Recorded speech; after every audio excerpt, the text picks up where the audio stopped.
हमरा से बहुत बड़का गलती हो गई।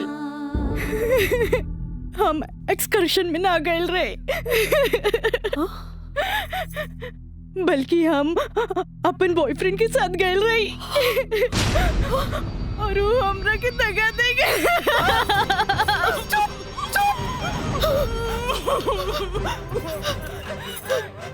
सच सच बता, सच सच बता, कहाँ भाई? तू ठीक तो बाड़ी ना? तू ठीक तो बाड़ी ना? हम ठीक तो ना बानी माई। माई तू हमरा के एक वचन दे कि तू हमरा से दोबारा कुछ ना पूछबे। जो भाई बहुत गलत भाई, बाकी हम अपने आप के ठीक कर ले माई, अपने आप। काजल,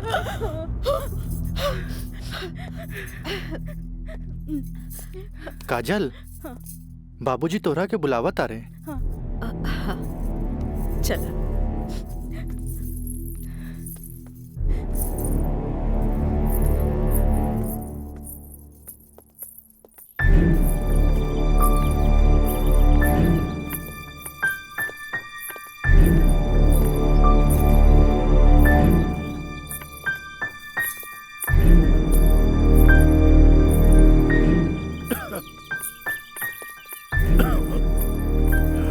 प्रणाम बाबूजी। अब तबीयत कैसन बा? आ गइलू बेटा? ठीक है बा।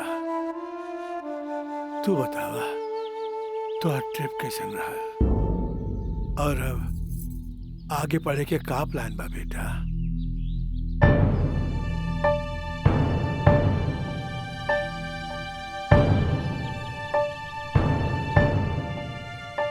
बतैलू ना बेटा?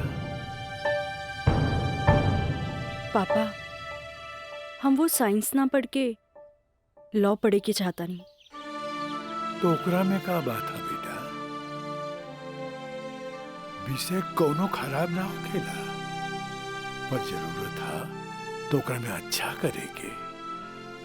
अगर तू लॉ ज्वाइन करे के चाहता रहो तो लॉ ज्वाइन कर ला।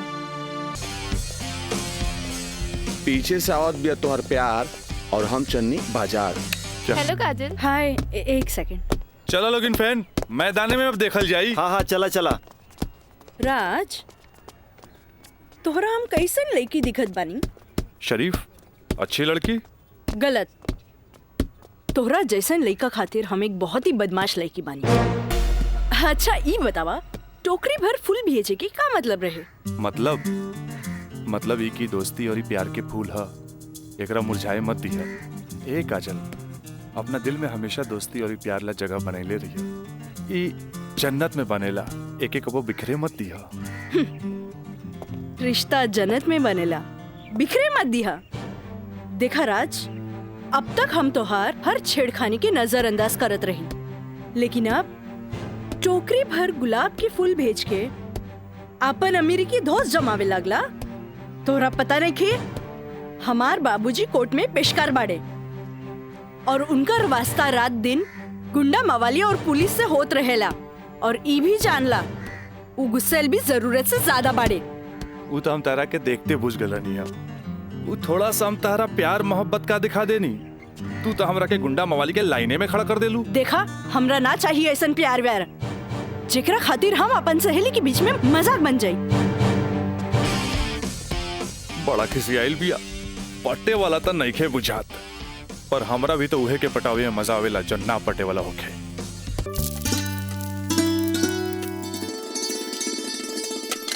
काजल। हाँ माई, बेटा तनी है बैगनवा देख तो।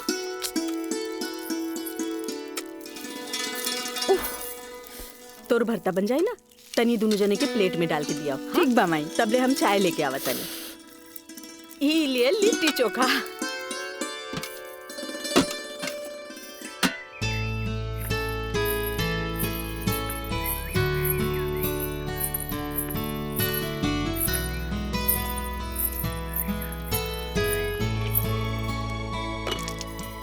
का काजल, कैसन बारू? हम ठीक बानी। नोट्स लेनी की ना? अरे कैसे ना लेती, तहरा हाथ के पंजाबियन के भी फेल करे वाला बैंगन भरता जे खाए के रहे। ठीक कहला मिथिलेश, अपने काजल के हाथ के बनावल भरता के कारण ही सगरो रिश्तेदार के आवन जावन लागल रहेला।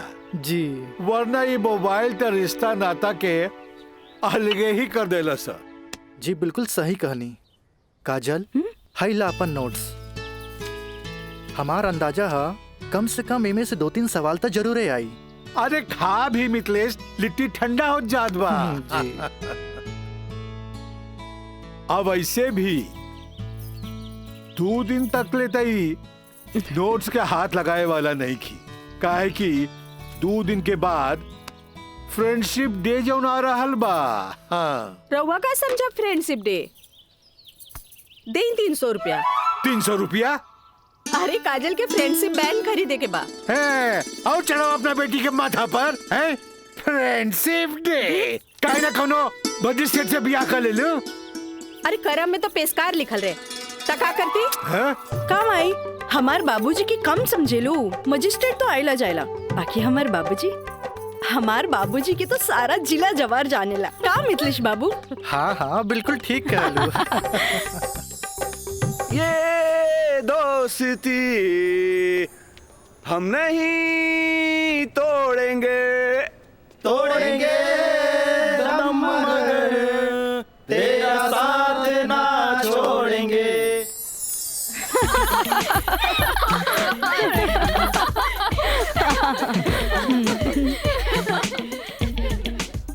फूल बन के मुस्कुराना भी जिंदगी है, मुस्कुरा के गम भुलाना भी जिंदगी है। क्या बात है। तब मिल मिल के दोस्ती निभाना भी जिंदगी है। अच्छा हमने के दोस्त तो बरले बानी, बाकी तू कैसन दोस्त की बात कर रहल बाड़ू? ई हमरा समझे में ना आइल। सपना तू समझ लू का? ना हमरा तो बिल्कुल ही समझ में ना आई। वही तो। ई का समझी, बाकी हमरा समझ आ गई। कहा तो बता दी। अरे बताओ। दोस्ती हर चेहरा के मीठ मुस्कान होखेला, दोस्ती ही सुख दुख के पहचान होखेला। वाह वाह वाह। अगर रूठ भी जाए कोई दोस्त त दिल पे ना लेवे के, काहे की दोस्ती त सुख दुख के पहचान होला। और हमार मानना बाकी अगर कोई सच्चा दोस्त रूठ जाए तो ओकरा के त मना लेवे के चाहिए। बिल्कुल सही। बाकी हम एक कर जरूरत ना समझी, काहे कि बुरा दोस्त कोयले के समान होकेला। गरम होके तो हाथ जला देवेला और ठंडा होके तो हाथ काला कर देवेला। बड़ा आए दोस्ती समझावे वाला। तू लोग सुना इनके प्रवचन, हम जाते अरे तनी रुका तो।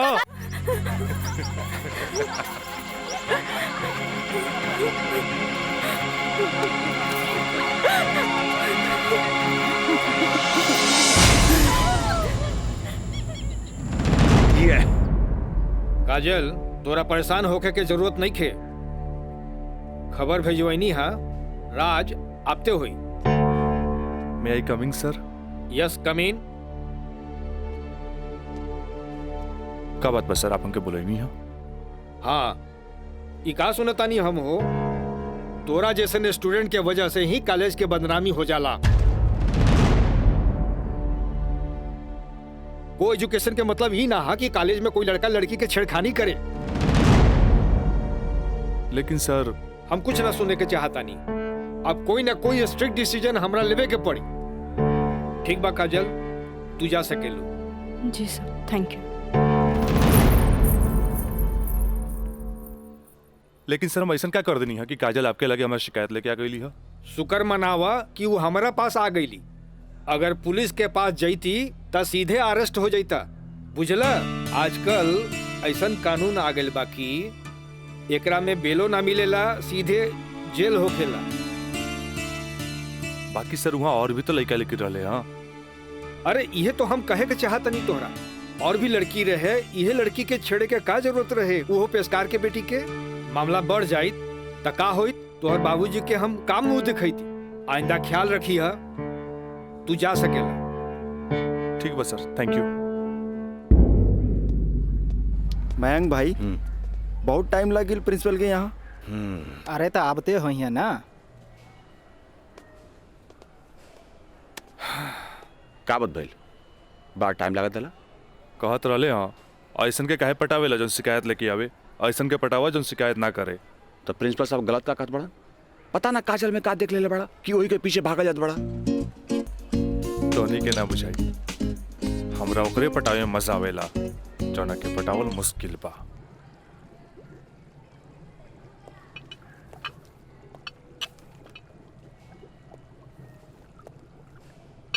क्या हो रहा है? जी सर। ए पिंकी, हाँ रिटन एग्जाम तो बढ़िया गए, बाकी लागत है कि प्रैक्टिकल तो हमरा ले डूबी। हमरा तो बहुत बढ़िया बा, बस एकरा में से नापे के बा और एमे लिख लेवे के बा। अच्छा बतावा का करी, इसमें का डाली? एकरा में ई एसिड डाला। ये हाँ पक्का? हाँ।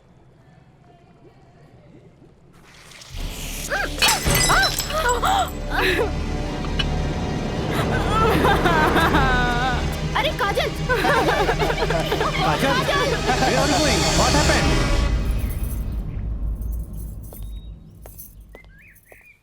प्रणाम माँ जी। प्रणाम, बैठा। अकेले पेशकार साहब कहाँ रह गइलन? उहे बतावे के बा जे आज उनका कचहरी में देर होखी। अच्छा अच्छा। काजल के आज प्रैक्टिकल के आखिरी एग्जाम रहे, से पूछे के बा कि एग्जाम कैसन गईल। अब देखा बहले तो ऐली ना, कैसन जाए का जाए कुछ समझ में नहीं ख्यावत। अभी औते हुई ई देखा। अरे का? अरे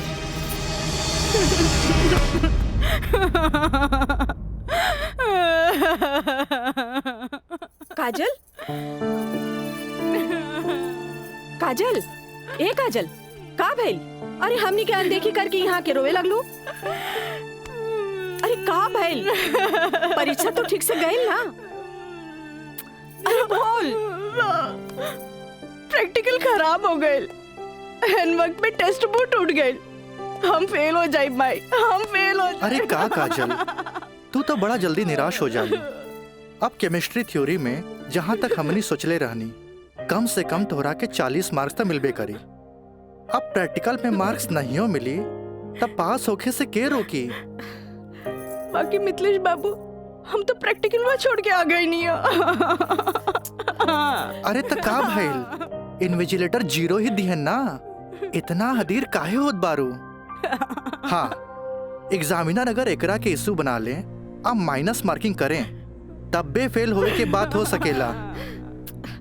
अरे तो रो रो के हलकान भैला से का पास हो जेबू? ई देखा था, जा मुँह धो, भगवान सब ठीक करिए। जा।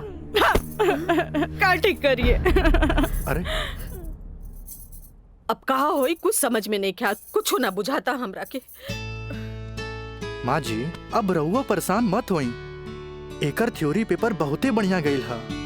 अरे तो तुहार गाइडेंस रहे तबे ना। अरे साइंस के स्टूडेंट रही त गाइड कर देनी, एमे का। ता ठीक बा, अब तू ही समझावा ओकरा के। ठीक है। आइला घूप आ हो जा चुप। भैया एक सैंडविच लाइए। हाँ हाँ ले।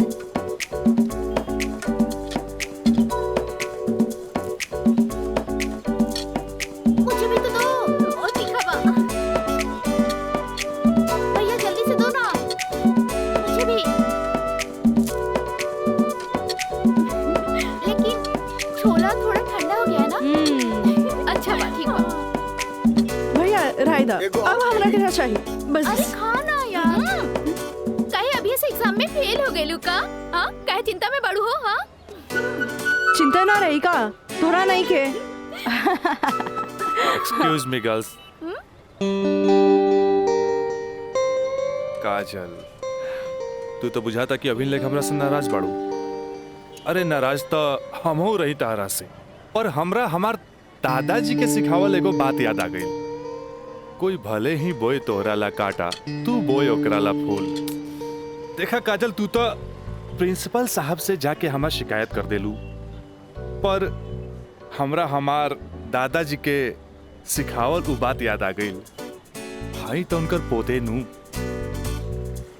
हम जकरा चाही लेनू ओकर पूरा ख्याल रखी ले, है ना? देखा है ने, और ये बात के पता तोरा बड़ा जल्दी लग जाई, बुझाइल? गर्ल्स, आप लोग के रिजल्ट आ चुकल बा। अच्छा। और ये क्लासरूम में आप लोग का रिपोर्ट कार्ड बांट रहल बा। जाई? चल चला जल्दी चला। अरे जल्दी चला चल। ए काजल, कांग्रेचुलेशन, आपके केमिस्ट्री के प्रैक्टिकल में 20 में 20 मार्क्स मिलल है। Mister Raj, for your kind information, हम केमिस्ट्री प्रैक्टिकल एग्जाम ही छोड़ देनी है।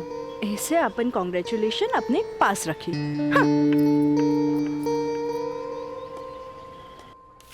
Roll number 31। Yes sir.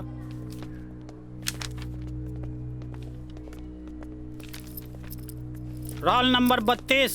Thank you sir.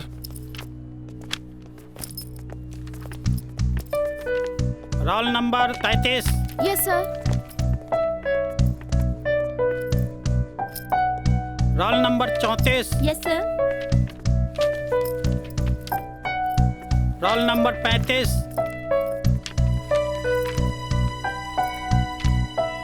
Roll number 36।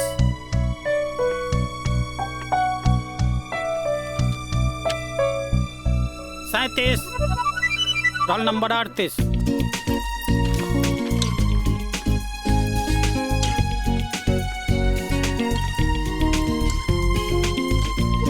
है देखा है और ये बात के पता तोरा बड़ा जल्दी लग जाए बुझाइल।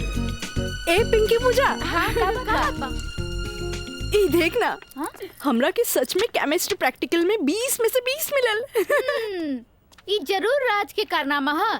काहे कि ये इन्विजिलेटर शर्मा जी ओकर बंगले पे तो ठहरल रहलन। ओह, हाय मैं मर जावा। अगर तोहरा जगह पे हम रहती ना तो राजा के तो रानी बन जाती। जा बन जा। तारा के देख के ना एगो बात याद आ गई। इया कहे धिया धिया, धिया कहे चिया चिया। एक हुआ जौन तहरा पे जान छिड़केला और एगो तू हा जौन एकरा के ठेंगा दिखावत थिया। अच्छा चला चला, हम तो परीक्षा में पास हो गए नी। ये हमरा खातिर बहुत बड़ा बात बा। पापा देखिए तो बहुत खुश हो जाइए हैं। हाँ चला चला चला।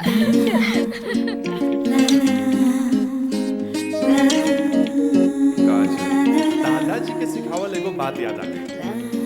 कोई भले ही बोई तोहरा ला काटा, तू बोई ओकरा ला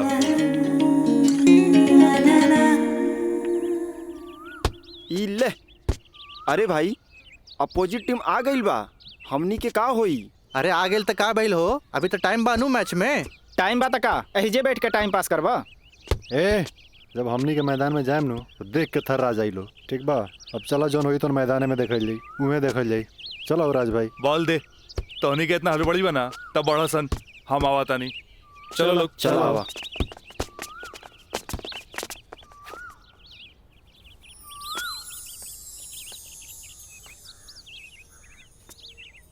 सुनो,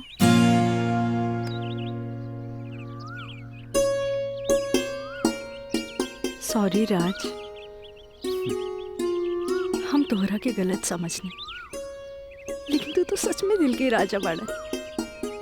और तू ये राजा के दिल के रानी। ए काजल, हम तारा के बहुत चाहेनी। Thanks for chemistry practical marks.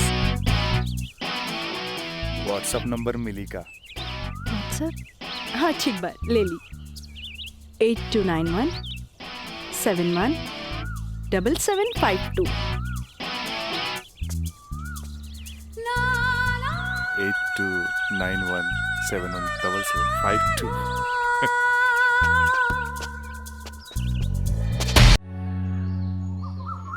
अच्छा ये बताओ यार कि तो हम लोग का प्यार मतलब हाँ प्यार कब से चला था? काजल बताओ ना। बाय। काजल, हम दोनों एक दूसरा से प्यार करेले, फिर भी तू हमरा से दूरी बना के काहे रहेलू? राज, हम कोनो ऐसन वैसन लड़की ना है। जब तक शादी ना होखे तब तक हमने की दूरी बनौले रखे के चाहिए। गुड, तहारी ये आदा हमरा के निक लागेला। हेने सुना? हाँ? देखा राज, तू हमार कोनो फायदा ना उठा पाई बा। एक मिनट, हम आओ नहीं।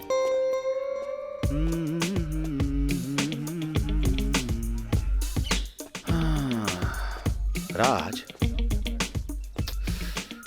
यार एगो बात बताई। काजल अब यार हमरा के भी अच्छा लगे यार।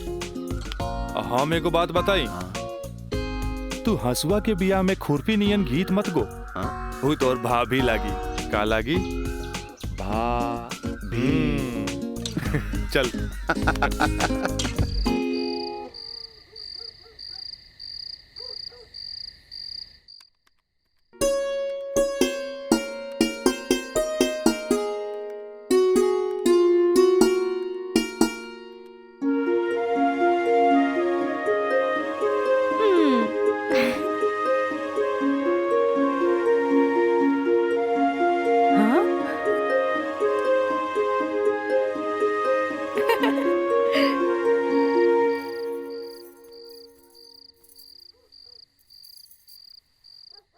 घर के सब काम निपटा ले लू।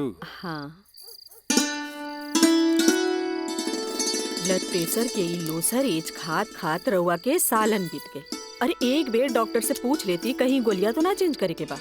एकर साइड इफेक्ट भी होला। एक बेर हमार बाबूजी के पैर ऐसे ही सूज गए रहे, जब गोली चेंज भेल तो एकदम ही ठीक हो गए। तू हमार कितना ख्याल रखेलू। अच्छा ये बतावा, तू अपन थायराइड के गोली खा लू कि ना? अरे कहाँ खाइला, 3 दिन से तो वो खत्म हो गई बा। का गोली खत्म हो गई? तू हमरा का बतैलू ना कि गोली खत्म हो गई। तो अरे तू मरबू, तू एक दिन जरूर मरबू। फिर हमरा से ये ना कहिया कि हमार ख्याल ना रख ले। अरे जब मरिए जाए तो कहा बोला। तब तू का चाहेलू, हम जिए थे जी मर जाएं? हैं? दहाइला आज के बाद हम हो दवाई ना खाई। राउंड मारा चढ़ गई। हाँ? तलवा के लहर माथा पर चढ़ गई। अरे तलवा के लहर माथा पर ना चढ़ी तो क्या हुई? तू दवाई ना खाइबू तब बिस्तर पकड़बू। फिर घर के चूल्हा चौका घर बाहर के देखी? अरे हमरा तो कचहरी के काम से फुर्सते ना मिलेला। फिर बैठ के तुम्हारी सेवा के करी? अरे के करे कहा था सेवा? मत करब, मरे दे, मत ले बापन कचहरी से छुट्टी। तू तो यही चाहता रू कि समाज हमरा के रनवा बन के फिरत देखत रहे। हे भगवान माफ करी हमरा के। अरे तू हमरा के माफ करा। जाई। अब हमरा कोनो जुगाड़ करे के पड़ी। काजल। हाँ काजलवे के माथा चाटी। काजल, काजल जी का करता रू? पढ़ाई करत रही, वो इंटरनेट से कुछ नोट्स लेत रही। ठीक है काजल, तो क्या हमार क्रिया आज से तो हाथ ड्यूटी है कि तू अपना माई के रोज भोरे भोरे थायराइड के गोली देबू। अरे वो तक खुद मरी है और हमने सबके भी मार दी है। कॉलेज जायलू ना? जी बाबूजी, लाइब्रेरी में पढ़ाई खातिर कल संडे है, फिर भी हम जाए। ठीक ना बाबूजी? Good, very good. ऐसा ही पढ़े के चाहिए, तब तरक्की करबो।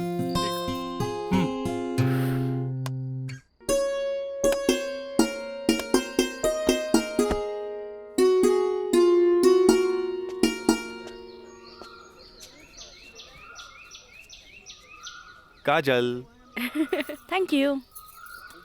काजल, हम दोनों एक दूसरा के बहुत चाहिए, पर जब हम हमरा फ्यूचर के बारे में सोचिले तो हम देखिले कि हमार बाप के पास बहुत दौलत बा।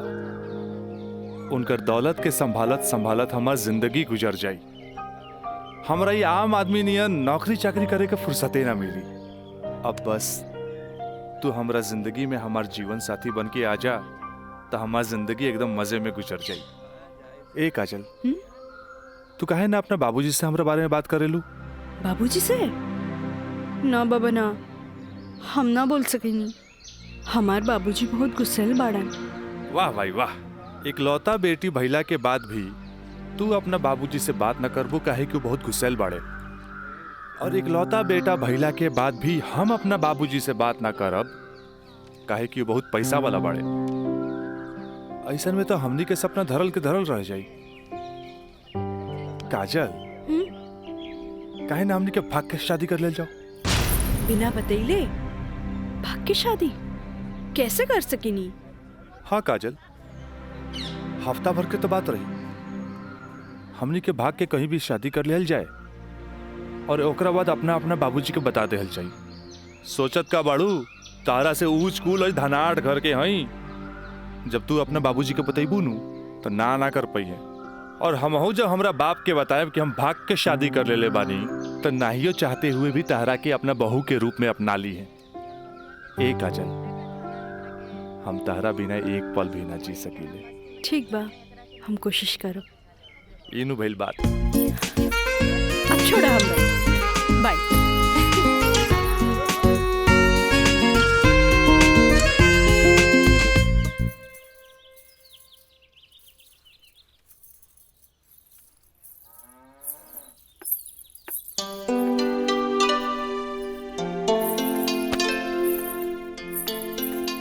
काम आई थोड़ा सा आराम नहीं किया होत का? जब देखा काम का सिर्फ काम ही करबू। हमारा आराम के छोड़, ई बता हमरा से तोरा के का काम पड़ गई जे हमारा आराम के सोचे लगली? काम आई, हम तो हमेशा सोचनी ना। माई कॉलेज से 1 हफ्ता एक्सकर्शन खातिर हमनी के हजारीबाग जाए के बाद हम डैडी से ये बात नहीं के बोल सकत। परमिशन दिला दे ना माई प्लीज। हमरा के मजौवा के समझ ले ली का? हाँ, अरे हमहू ग्रेजुएट बानी। ई होली में तोरा के कौन कॉलेज लेके जाता? होली तो मार्च में पड़ी, अभी तो फरवरी चल रहा बा। एक के हफ्ता की तो बात बा माई, प्लीज माई प्लीज। अच्छा, तोर बाबूजी आज ऑफिस नहीं खे गइलन, मिथिलेश के संगे बैठल बाड़े। कौनो शादी में जाए के बा, चल कोशिश करत है। थैंक यू माई। मिथिलेश, वो कहल जाला ना कि हाकिम के अगाड़ी या घोड़ा के पिछाड़ी ना रहे के चाहिए हैं? मजिस्ट्रेट साहब के इकलौती बेटी के बियाह, यही से हम खुद चलता नहीं तो हम न्योता तोहरे हाथे भिजवा देती। अरे रउआ चलती तो उनको भी खुशी होत। हाँ, ए जी। लेकिन हाँ? ई का कहतिया? का कहतिया? अरे कॉलेज टूर पे एक हफ्ता खातिर हजारीबाग जाए चाहतिया। ये एजुकेशनल टूर आके पिकनिक? एजुकेशनल टूर अच्छा। बोली ना। ई तो निम्मन बात हो सर। स्टूडेंट्स के बाहरी दुनिया देखल उतने जरूरी है जितना विषय के ज्ञान। ठीक है, एजुकेशनल टूर होता मैं अलाउ करता नहीं, बाकी नो मटर गस्ते ओनली पढ़ाई। जी पापा। ये बतावा ये सब में कितना खर्चा आई? 2-3 हजार पापा।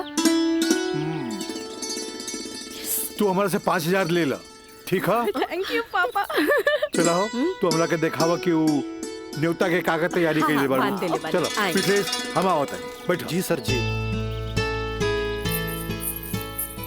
Thank you so much Mithilesh बाबू। अगर रउआ ना बोलती तो ये हरगिज ना मानतन। अरे वो तो हम तुहार मुंह देख के साथ दे देनी। जा मजा करा। कैसन लागल? वाह, सो ब्यूटीफुल। ये कहाँ लेके आ गई ला? पहले चला था तब ना पता लगी। उतरा। अरे स्टैंडवा कहाँ चल गई?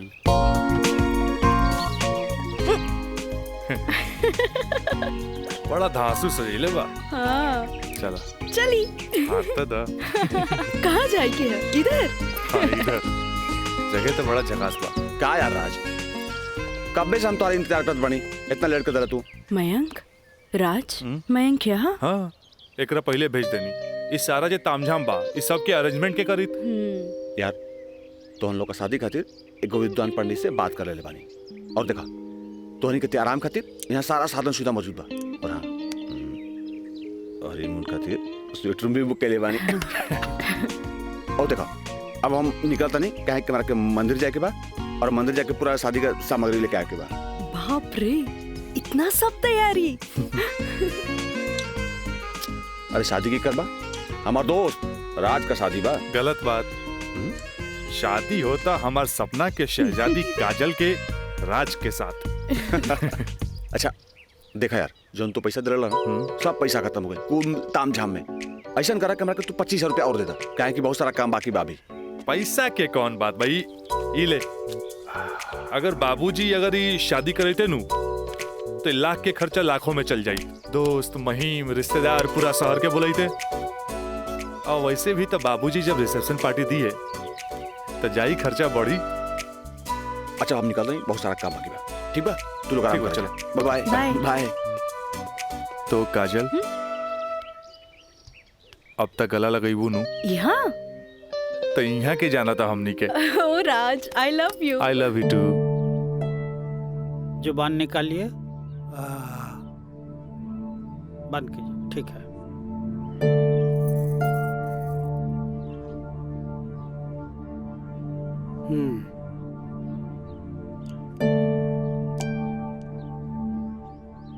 सांस लीजिए और जोर से।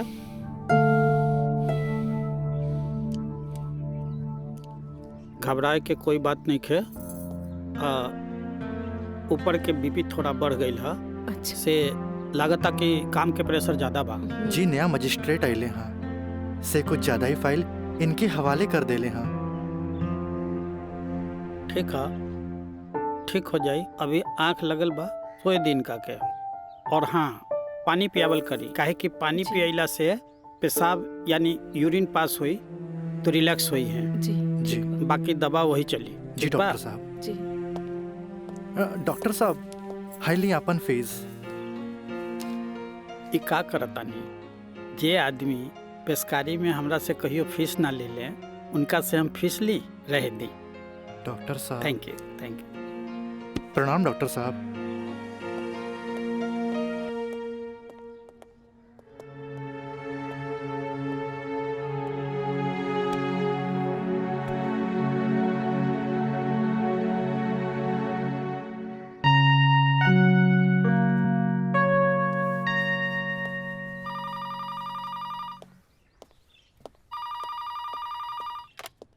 हेलो, हम काजल बोले तानी। हाँ काजल बोला, कैसन बारू? माई बाबूजी कैसन बाड़न? बाबूजी के तबीयत खराब बा। बीपी बढ़ गई हा, से सुतले बारन, उठाई का? हाँ, नहीं छोड़ दी, यहाँ सब ठीक बा। आप कैसन बानी? हाँ हम तो ठीक बानी। माई के बुलाई का? ना, रहे दी, आके हम सरप्राइज दे। Okay bye. Okay bye. केकर फोन रहे? काजल के। अच्छा वहाँ के ठीक बारी। अच्छा खोज खबर लेत रही। अच्छा माँ जी, हम चलत तानी, सांझ के फिर से आ जाए। ठीक बा।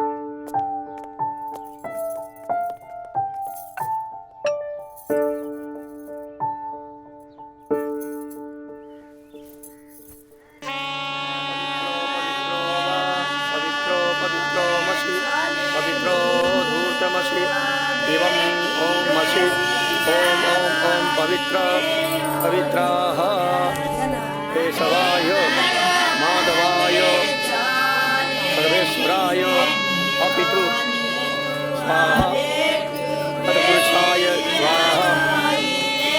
ओम नमः स्वदन्ताय सहस्राक्षाय सहस्रपदे पूर्वशे पवित्रमशे सर्वोत्तमशे चन्द्रमशे वामाय ओम ओम ओम ओम बुधाय ओम पवित्रो वा पवित्राय नमः सावित्रे नमः पवित्रे नमः तत्पुरुषाय सर्वेश्वराय नमो नमः ऊर्ध्वमशे पवित्रमशे सर्वमशे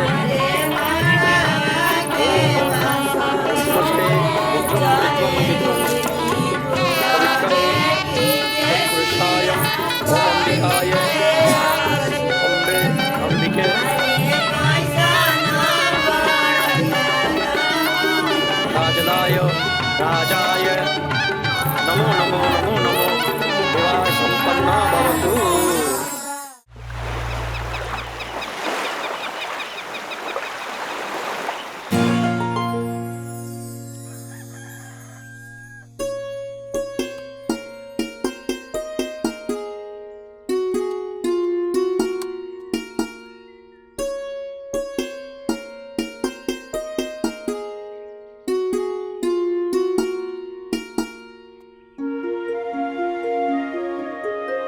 काजल, काजल,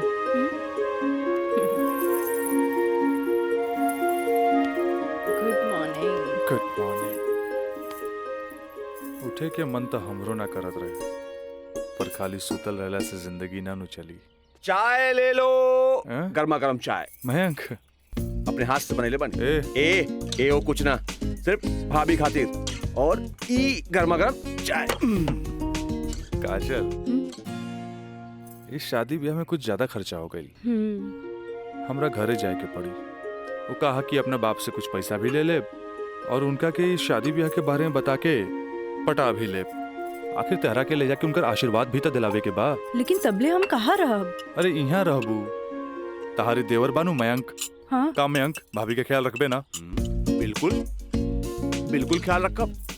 ये ले पैसा। अरे और वाह। यहाँ के सब बिल उल चुका दिए। बिल्कुल भाभी, टेंशन नहीं लगा, कोनो जरूरत नहीं के। हम बगल वाला कमरा में बाड़ी। और हाँ, तू चाय पी के फटाफट फ्रेश हो जा और जो खाए पिए गई ऑर्डर दे दिया। ठीक ठीक बा। और हम रात के छोड़ के यूं आवता नहीं। तू चल, हम आवता नहीं। चल।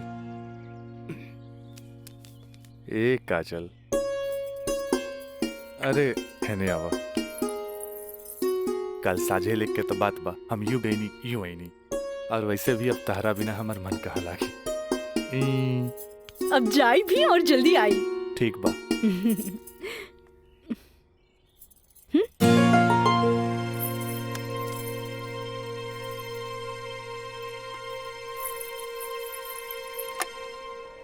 हेलो। हाँ, अरे देख रही हो कि मैं ऑफिस में हूँ, कितना काम पड़ा है, कितनी फाइलें पड़ी हैं, और तुम हो कि ये ले आइएगा वो ले आइएगा। हद कर दिया तुमने यार। मैं कम इन सर? कम इन। अखिलेश बाबू कैसन बाड़न? जी बीपी तो कंट्रोल में हा, बुखार के वजह से थोड़ा कमजोरी आ गई हा, यही से शुक्रवार तक की छुट्टी की अर्जी देले हा। कोनो बात नहीं खे, दिन रात काम करे वाला आदमी के अरे थोड़ा बहुत आराम तो चाहिए ना। जी कह दिया ऑफिस के चिंता न करे जी, जब वो ठीक हो जावे तबे ऑफिस आवे। ला एकरा के फाइल में लगवा दे। थैंक यू सर।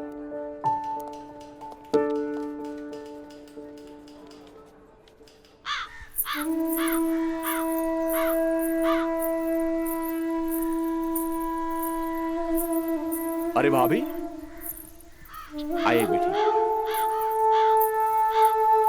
भाभी क्या बात बा, बड़ा परेशान लागत बानी? हम राज के फोन लगा लगा के थक गई नी। कभी डेड टोन मिले था तो कभी आउट ऑफ कवरेज एरिया। तोरा पास उनकर कोनो लैंडलाइन नंबर बा? ना भाभी, और हम उनका दूर नंबर फोन लगा के थक के हार के बैठ गई। हैरानी की बात तो ये बाकी कि गईला के बाद ना कोनो खबर, ना कोनो कॉल, ना कोनो मैसेज। भाभी तू टेंशन मत ले, हम अपने को दोस्त के भेजले बानी, और जैसे ही खबर मिला था सबसे पहले हम तोरा के बताई। ठीक बा, हम अपन कमरे में बानी। अरे भाभी घबराए कोनो बात नहीं की, हमारी ना।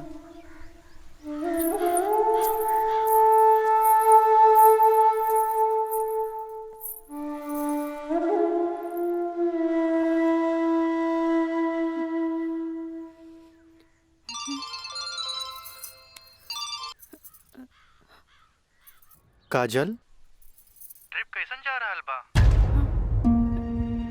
ट्रिप ठीक बा।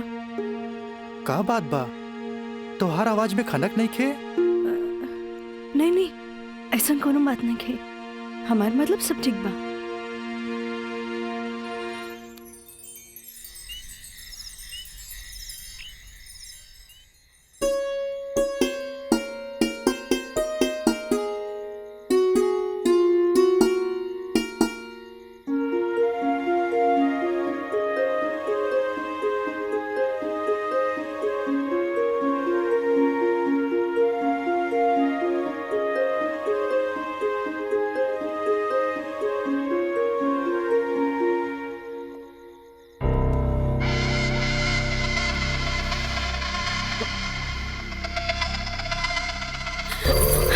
देवर जी, मयंक, ये क्या बदतमीजी है? चल जाइए यहाँ से, वरना राज के बता दे। किसे? राज से? राज से?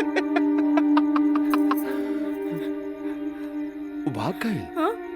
आवेला नहीं खे? हाँ? तो है क्या पता? हाँ? ये भी कुछ हो रहा बना? सब ओकरे प्लान के तहत हो रहा बा। वो तो तोरा के भोग के और भौरा जैसन चूस के भाग गए। काजल, पता बा, जब तो के पहला बार देख ली तो पहली नजर में हमके पसंद आ गई। हम तो के दिल से चाहे लगे। काजल, आज दिल से चाहे लगे। तुझे कहा तारा कौन सच बा? सच ना, 16 आना सच बा। ये बात हम तुझसे बहुत पहले बता देती, लेकिन क्या करी, ये मेरी और मेरी हमार मुंह बन के तरस। देखा, तू गरीब, हम गरीब, हम तो क्या अपना काजल? हाँ, हमसे ब्याह कर ला, हम तो क्या अपने, हम तो क्या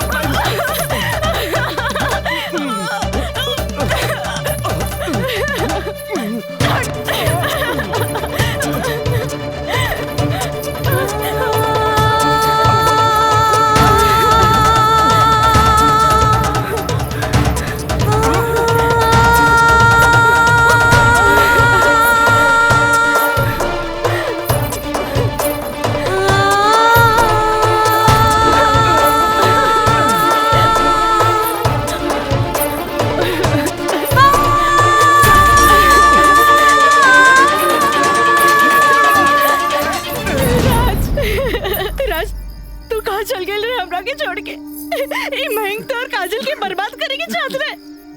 तू बोलत काहे नहीं कि राज बोली ना। हम जहाँ भी गए रही तोरा का मतलब बा और ये मयंक वैसे भी तोरा सारा के सारा सच्चाई बता देले होई। ये हमार बदला है काजल, बदला। प्रिंसिपल से शिकायत करके ते हमरा के पुलिस और कानून के धमकी तो दिला देले रहलिस, पर अब ब्याहता बन के सुहागरात मनेले बाड़ी।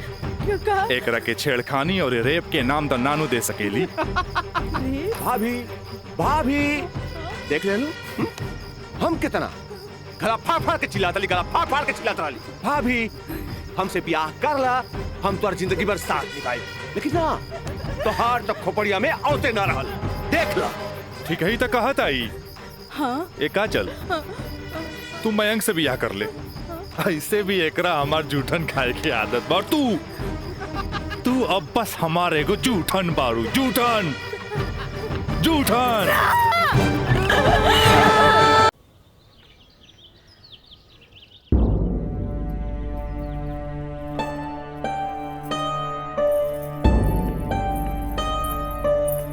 काजल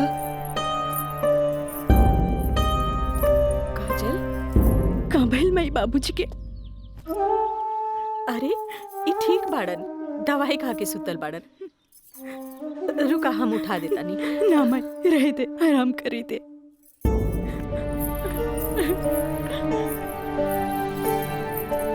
काजल का भइल सर? सर का भइल?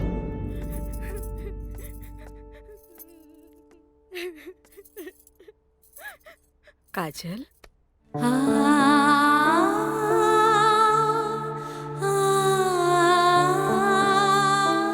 अरे इतना रोवे की कोनो जरूरत नहीं खेबी। तोर बाबूजी ठीक बाड़न। अरे वो तो बुखार के कारण ब्लड प्रेशर बढ़ गई रहे। इतना परेशान मत हो, इतना परेशान मत हो। माई हमरा से बहुत बड़का गलती हो गई। हम एक्सकर्शन में ना गए रहे, बल्कि हम अपन बॉयफ्रेंड के साथ गए रही और वो हमरा के दगा दे गए।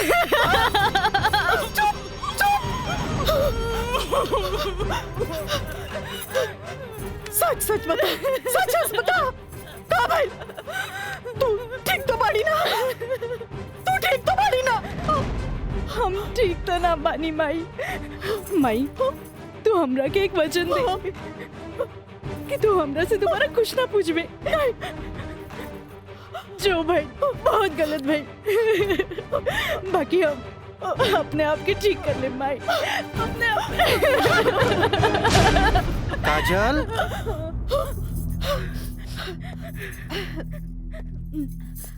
काजल बाबूजी तोरा के बुलावत आ रहे। चला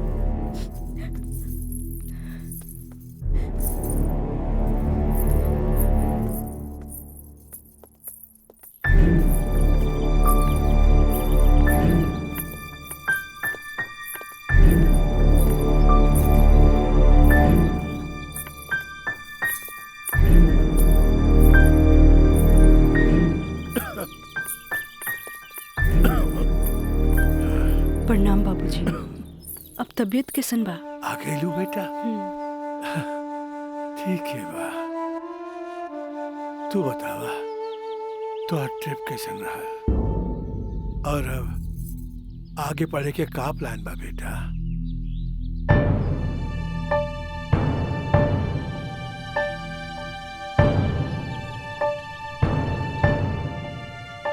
बतैलू ना बेटा? पापा हम वो साइंस ना पढ़ के लॉ पढ़े के चाहता नहीं। तो ओकरा में का बात है बेटा? विषय कोनो खराब ना होखेला, पर जरूरत है तो ओकरा में अच्छा करे के। अगर तू लॉ ज्वाइन करे के चाहता रहो तो लॉ ज्वाइन कर ला।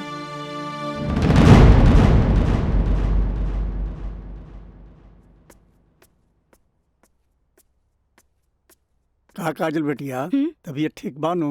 क्लास कब के खत्म हो गई? तू बैठल वारू बंद करे के रहे।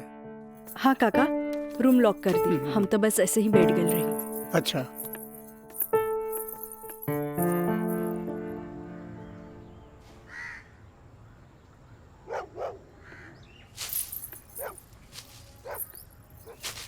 काका,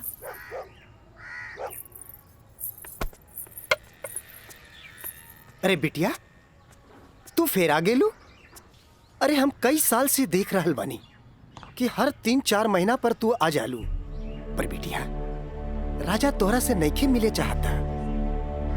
वो बड़ लोग हवन, उनकर जिंदगी में तारा जैसी लड़की की कीमत चाय के कुर्बा के बराबर हा, जे पी के फेंक देवला। काका, तोहरा का लागता कि हमें को फिकल कुर्बा है? नहीं बिटिया नहीं, ऐसे बात नहीं के जे हम देखिला से बताइनी। बिटिया, हम उनकर घर के नमक खैले बानी, फिर भी जब जब तू आयलू हम उनका बताइनी। पर राजा बाबू है कि एक कान से सुने ना और चल जालन। पर बिटिया, हम वहां के नौकर हैं, फिर भी अगर हम तारा काम आ जाई ना तो हम अपना एक बहुत खुश नसीब समझब।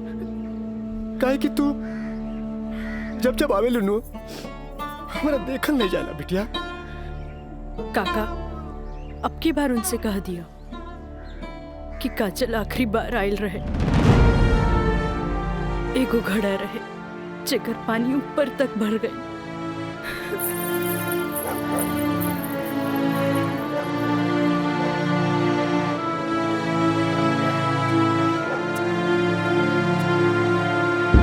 मैडम जी, ये कुछ बिल है, कारपेंटर बिल है, ये टेलीफोन बिल है और ये लाइट बिल है और कुछ वगैरह वगैरह काफी बिल है, आप देख लीजिए। माँ, ये मैनेजर साहब तारा के महीना भर के बिल और खर्चा के हिसाब दे देले। अब तू उठबू, उठ के जईबू, अलमीरा खोलबू, चेक निकलबू, फेना के बैठबू, तब साइन करबू। हमरा माई के कितना काम करे के पड़ी। यही ला हम सोचने की काहे ना चेकबुक वाले के हम ही आ जाई। नीमन कैला।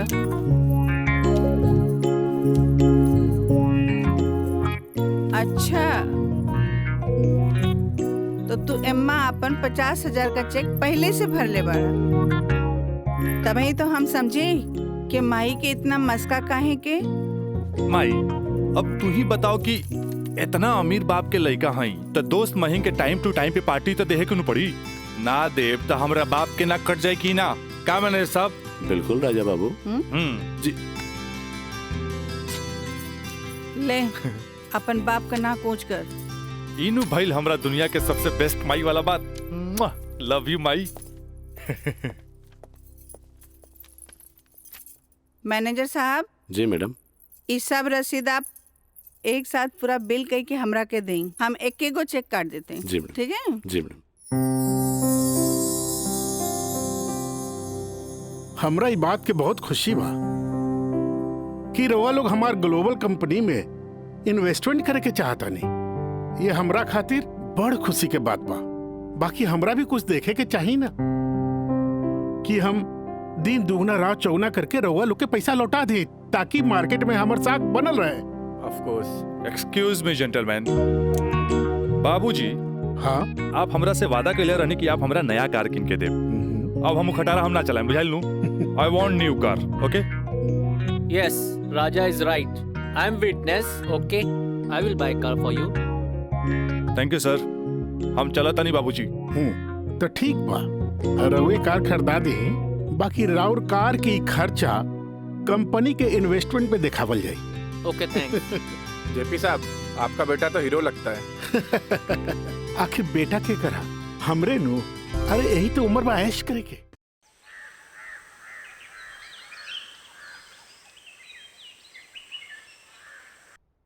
काजल जी। तारा के देख के हमें 4 साल पहले के काजल याद आवतिया। याद है तारा के? मिथिलेश के साथ डरत डरत तू हमरे चेम्बर में आ ललू लॉ कॉलेज में एडमिशन खातिर। हैं? ई कानून के पढ़ाई कैसे एगो लड़की के बहादुर और समझदार बना देवेला। काजल, हम चाहता नहीं कि पहला केस तू खुद अपने लड़ा, कैसन रहे? लेकिन सर, तू घबरा मत, हम तारा बारे में केहू से कुछ न कहनी है। देखा, ये वकील लोग अपने क्लाइंट का सिक्रेसी अपने साथे चिता में ले जालन। बैठा।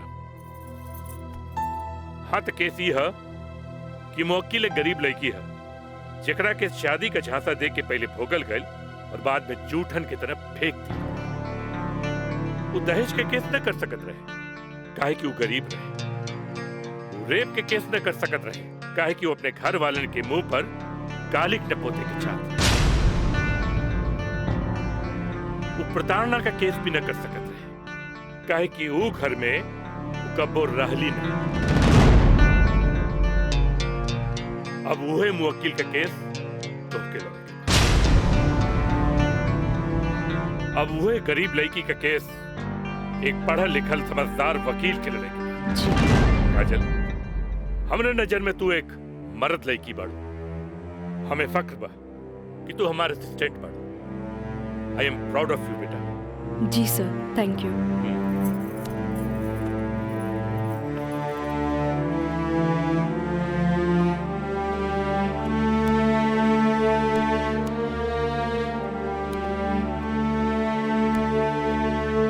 बाबूजी,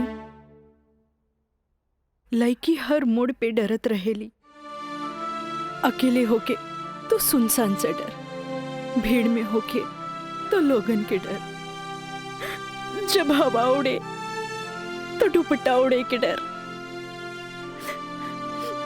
केहू घूरे तो ओकरा आग के डर, बचपन में माई बाप के डर, बड़ होके तो भाई से डर। सिर्फ डरत रहेली, तब तक डरत रहेली जब तक ओकरा जीवन साथी ना मिल जाए। और हमार जीवन साथी तो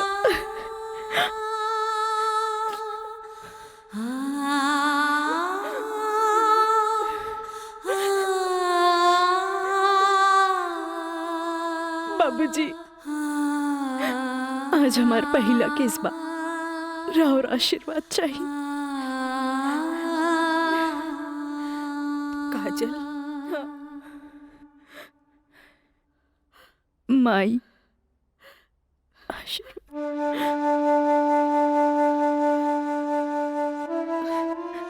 तोहरा के वचन तो हम दे चुकल बानी, कुछ ना पूछेगे। बाकी जौन काम में तू लगल बाड़ा, हमारा आशीर्वाद बा तोहरा के कामयाबी हासिल हो।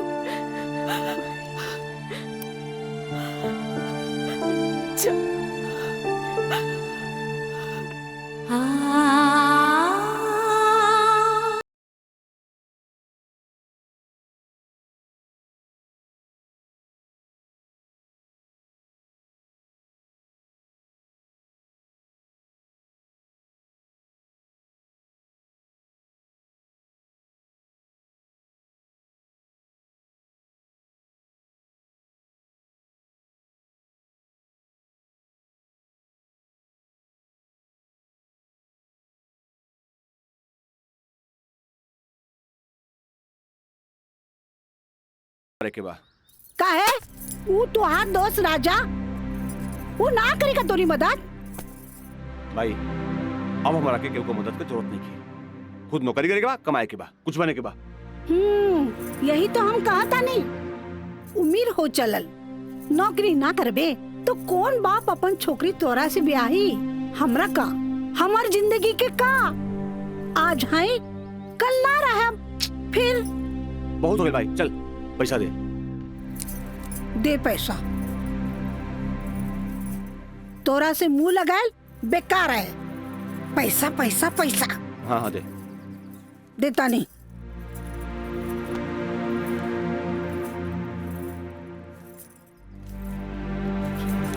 कितना? हम गिन ले ली। दे 500 और दे। ना नहीं। 500 और दे। का है? 3,500 चाहिए। देनी ना। चल आप ठीक काहे मांगता रे? चल जा। पैसा चाहिए। एक बात कही, तू दुनिया का सबसे अच्छा माई है। चल मैं चलता नहीं। मानता नहीं।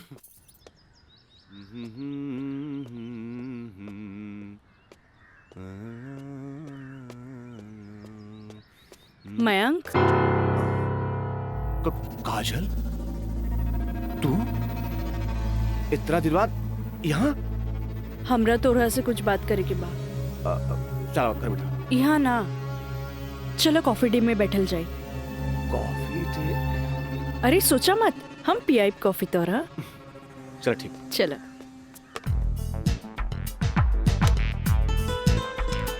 इला। Thank you. पिया ना।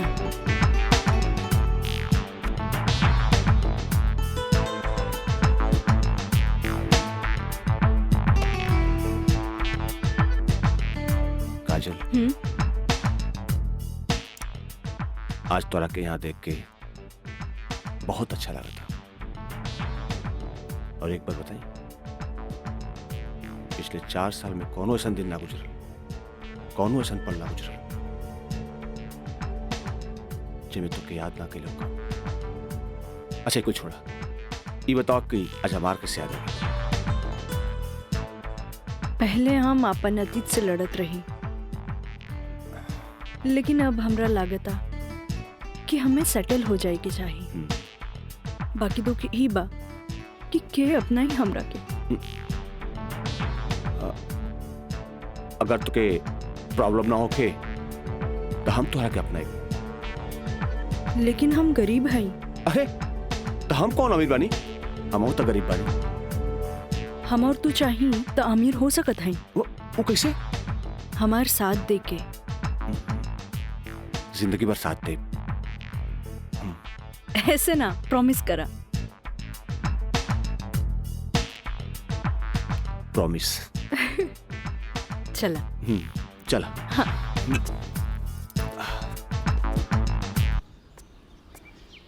मिथिलेश जी, कोनो देर तो ना भइल? अरे ना बाबा, पहले ई बतावा भइल का?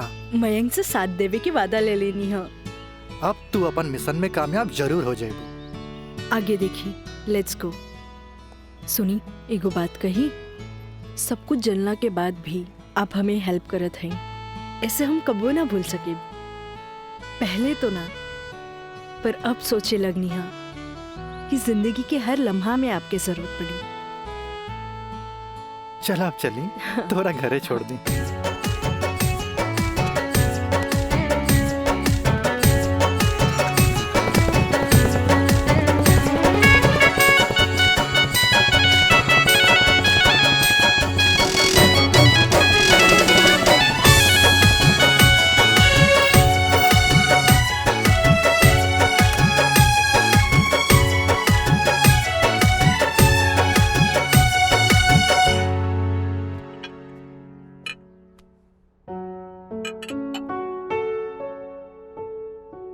सुनी, एगो बात कही, सब कुछ जानला के बाद भी आप हमें हेल्प करत हैं, ऐसे हम कबो ना भूल सके। पहले तो ना, पर अब सोचे लगनी है कि जिंदगी के हर लम्हा में आपके जरूरत पड़ी। खाना लगा दी? ना भोला, आज तक ऐसा ही पेट भरल है। आज ना खाई बपने? ना। ठीक बा।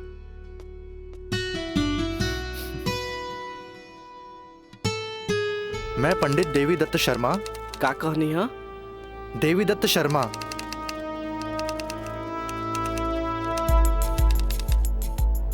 सत्रह मई के भाईल। अच्छा भैया तनी जल्दी करी, देर होता। ली। दीही।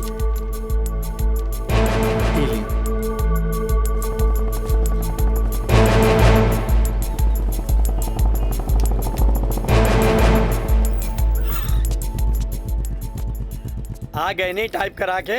जी। लाइन दस्तखत हम कर दी। एली।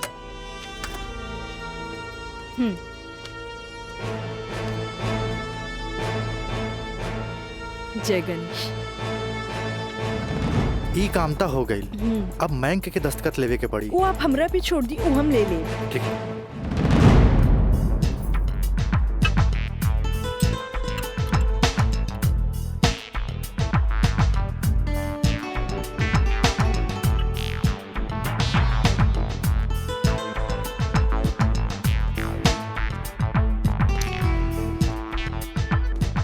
हेलो। हाय। सॉरी यार, आवे में थोड़ा लेट हो गया। अच्छा यही देखा, हम तोरा खातिर का लेके आइल बानी। अच्छा पहले चाय पिया। इला।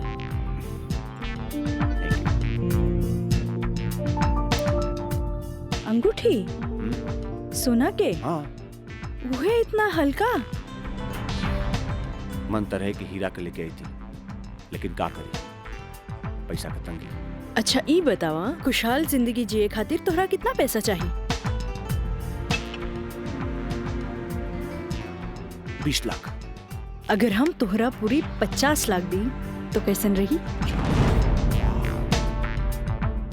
वैसे ही रही, समझ ला अनार के आंख मिल गई। तो चला फटाफट ई पेपर पे साइन कर दे। अरे पढ़ा मत, यही से हमनी करोड़पति बन जाए। हाँ, हाँ ल। ठीक। डॉलर भी कदम तो गिरब तो हर बहिया में ना।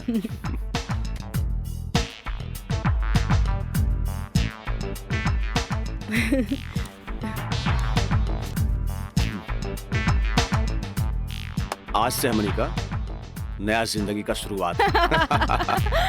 रोमांटिक रोमांटिक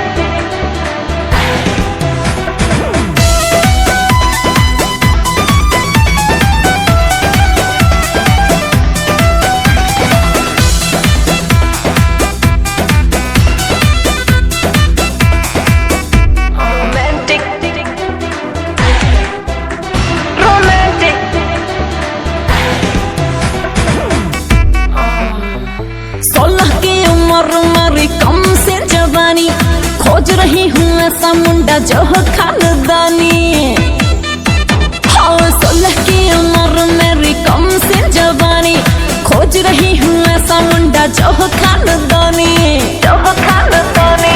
इंग्लिश नहीं चलेगा, ना चलेगा हॉटी, तो कैसा चलेगा? रोमांटिक रोमांटिक रोमांटिक रोमांटिक मर्द से करूंगी मैं शादी, तभी तो साले साले बढ़ेगा आबादी। रोमांटिक मर्द से करूंगी मैं शादी। मीना, मंजू, रेखा, कस्तूरी के डांस देख के कुछ समझ में आयल? अरे सरकार के देख के बाजार बदल जाला, बाजार के देख के साहूकार बदल जाला, आ घोड़ा के देख के सवार बदल जाला, शिकारी के देख के शिकार बदल जाला। ऐसे ही मेहमानों के बदले पे सत्कार के भी बदल देवे के चाहिए। अरे पहले के जमाना कुछ और रहे कि मर्द नाजो आदा पर लुट जात रहे, लेकिन अब जमाना बदल चुकल बा। आज के जमाना के मर्द सबके कमर तोड़ नाच पसंद आवेला। जितने कमर हिलेबू और सीना झटकईबू, मर्द उतने जल्द तोहर दीवाना हो जाए। दिखाओ करके। अरे ऐसे ना, ये देखो। कस्तूरी बाई, कस्तूरी बाई। चाहे नसीब चाहे नसीब तक लिया। बहुत दिन बाद तशरीफ लेनी राजा बाबू, भला ऐसे भी केहू केकरो भूल जाला। आए बैठ।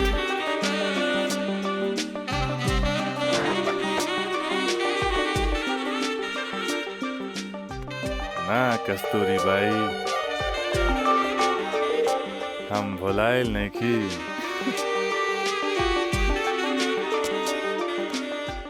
वो तो बस हमार शादी होके वाला बा, ओकरे तैयारी खातिर हम अपना माई के संगे खरीदारी में बिजी रही। फुर्सत पाते तहरा लगे आ गई नहीं। अच्छा एगो बात बतावा, कौनो बेहतरीन डांसर बा हमरा बियाह में नाचे खातिर? बानो एगो नया परिंदा बा। हाँ। मंजू, राजा बाबू का उहाँ ले जा जहाँ आज निराली का प्रोग्राम होता। आई जाए।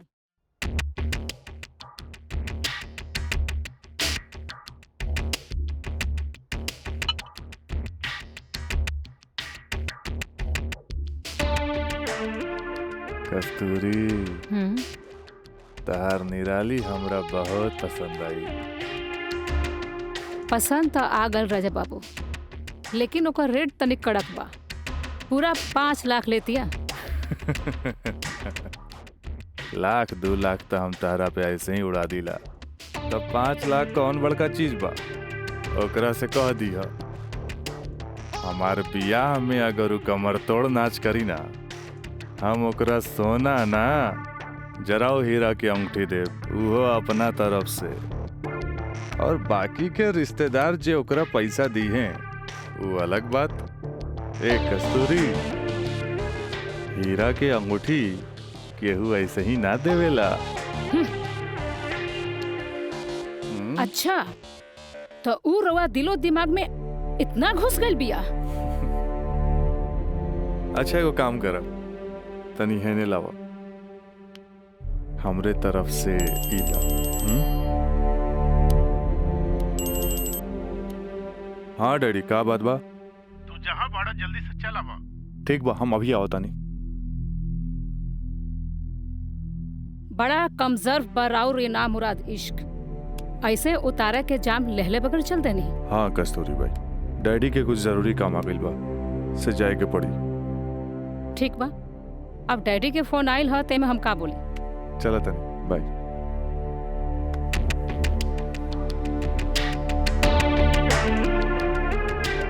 हीरा के अंगूठी तो दे गई, लेकिन तेरा दिल में गड़ल निराली के तीर निकाले के पड़े।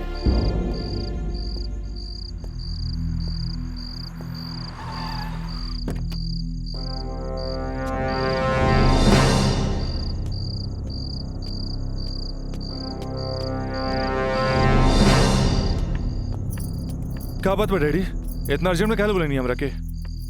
राजा, हाई हम का देखा तानी? कौन लेखी बिया काजल? अपना मुंह में करखा लगावे खातिर ओकरा से बियाह कर लेला और फिर ओकरा वही छोड़ के भागैला। अब वो अपना हक मांगतिया। बाबूजी, हम ऐसा कौनो लड़की के नहीं जानत। ए माई माई माई, देखा था इसको कैसे झूठा इल्जाम लगावता है हमरा ऊपर ही। राउर का दिमाग खराब हो गई बा। अरे जे हमरे लड़किया के ऊपर लांछन लगावत बानी। हमार दिमाग नहीं के खराब भाई, हाई देखा, हाई कोर्ट से नोटिस आइल बा। भगवाने बचावा सिखर के, लागत कि जगदम्बिका पाल के नाक कटिए के रही। केस नंबर 5078, काजल सिन्हा वल्द स्वर्गीय अखिलेश प्रसाद सिन्हा व राजा सिंह वल्द जगदम्बिका सिंह।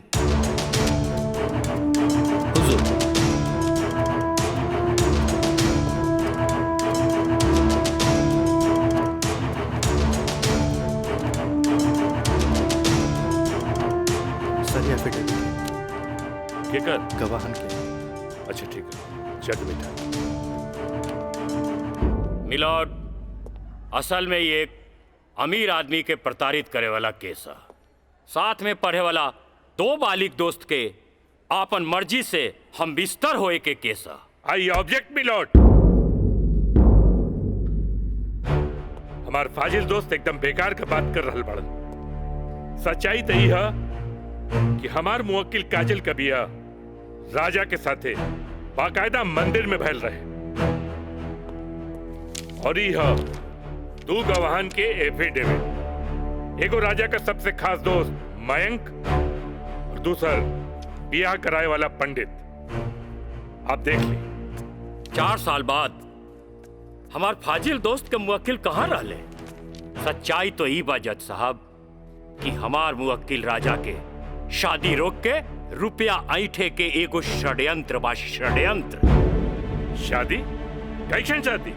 अरे राजा का शादी तो पहले ही हो चुकल बा। अगर दोबारा शादी भइल ना तो तोहार मुवक्किल जेल जाई, जेल। बस जज साहब बस, हमू इनका से यही पूछा तानी कि आखिर ये किस्सा 4 साल बाद ही काहे उठावल गई, बताई? हम बतावा तानी जज साहब।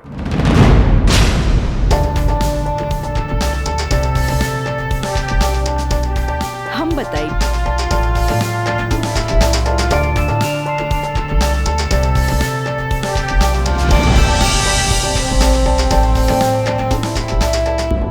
मिलॉर्ड, हम चाहेब कि ये केस हम खुद लड़ी। ई रहल हमार बार ऑफ अटॉर्नी के रजिस्ट्रेशन।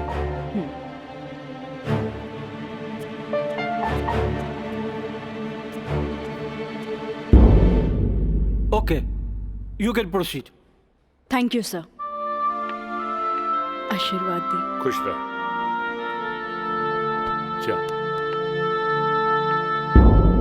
मिलॉर्ड, बचाव पक्ष के वकील बार बार पूछा तारे कि 4 साल हम कहाँ रही। मिलॉर्ड, 4 साल इनके मुवक्किल राजा जैसन तमाम मुजरिमों के सजा दिलावे खातिर ई चोंगा बहुत जरूरी रहे।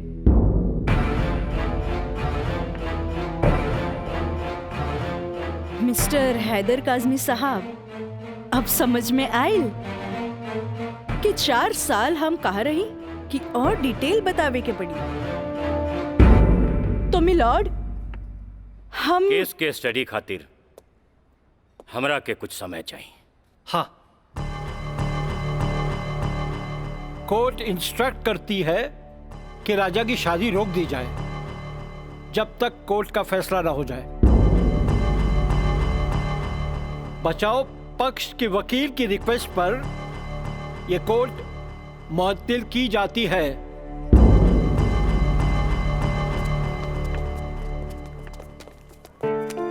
बहुत सही किया। देख के घबरा गई,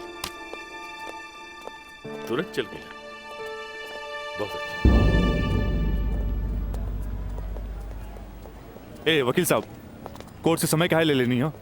तका करती तू हमरा के बतेबो ना कैला कि लड़की खुद वकील बिया। अरे तय से आपके का फर्क पड़ी? तू का समझबा कि हमरा का फर्क पड़ी? उ लड़की के आईपीसी आदि कानून के सब धारा मालूम हुई। एक खातिर हमरा के जीरा में सावधानी बरते के पड़ी। खैर तू चिंता ना कर, अब अगला तारीख लेवे दा हमरा के।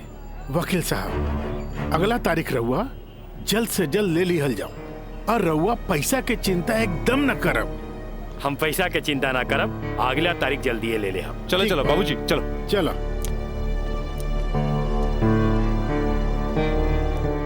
हेलो, हाँ, अब फिक्र करे के बात नहीं के। अरे तहार काम हो जाई, हम समझ गए नहीं, एकदम में समझ गए नहीं। हाँ,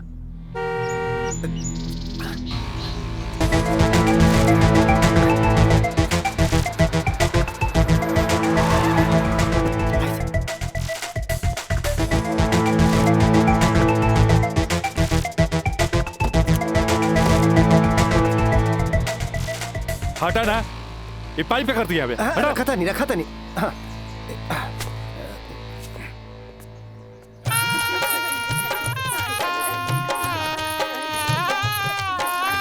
बंद करो ये सब नौटंकी, ये शादी ना हुई।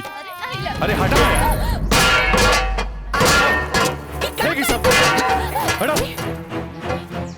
अरे ऐसे ना शुभ बात काहे करता रहा? हम सही कहा था नहीं भाई, अभी भी यहाँ ना हुई। अरे ही का? अरे तो हर दिमाग खराब हो गई का? बियाह करे से पहले हमरा से पूछ लेना रहा का? का जरूरत है ऐसा बियाह करे के? का करती? वैसे ना मानत रहे हम कानून से बचे के खातिर बियाह के नौटंकी कर देनी। तो जाके ओकरा बुला करके घर ले आवा। अरे बाबूजी, अगर ऐसा ला के खड़ा कहीं नू तो ऐसा कितना पतों से तारी घर भर जाई बुझाइल। तो फिर का करबा तू? अब हम देखे हमरा का करे के बा। बहुत हो गई, बहुत हो गई। हटा सब। देखा देख रहा लू ना तू? एकर दिमाग चल गई बा।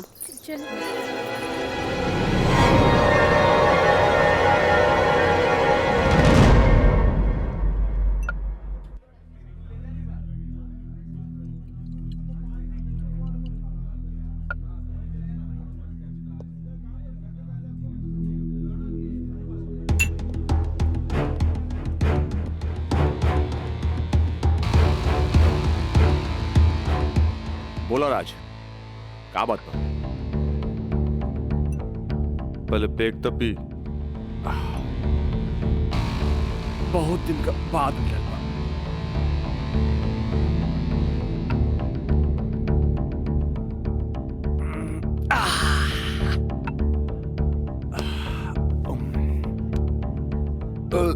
अब बतावा क्या बात बा? मयंक,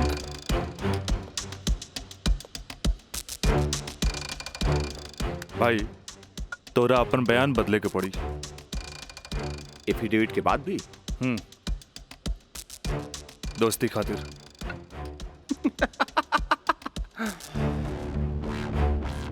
अब बयान देवे का कीमत काजल 50 लाख लगो ले लिया। बयान बदले के बाद बयान बदले का कीमत 1 करोड़। 1 करोड़? यस, 1 करोड़। कहें से कि हमरा काजल से ब्याह करके सेटल भी होके के बाद, और हम तोरा जैसा अमीर त नहीं की। और हाँ, अगर डीलिंग मंजूर होके तो तारीख से पहले आ जाइए। अच्छा, हम चलत नहीं।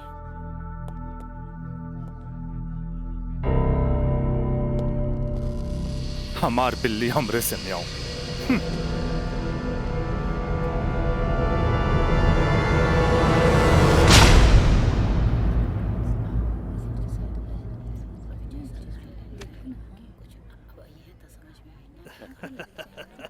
आज हम ही जीतब। केस बहुत बढ़िया बा। Order order. बचाव पक्ष अपनी बात रख सकते हैं। योर ऑनर, बचाव पक्ष के हमार मुवक्किल राजा के हम कटघरा में बुलावल चाहब। ओके, यू कैन।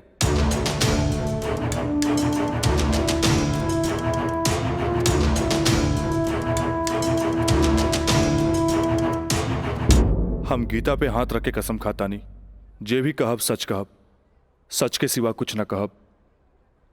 हाँ तो मिस्टर राजा, आप अपन बचाव में का कहल चाहते नहीं?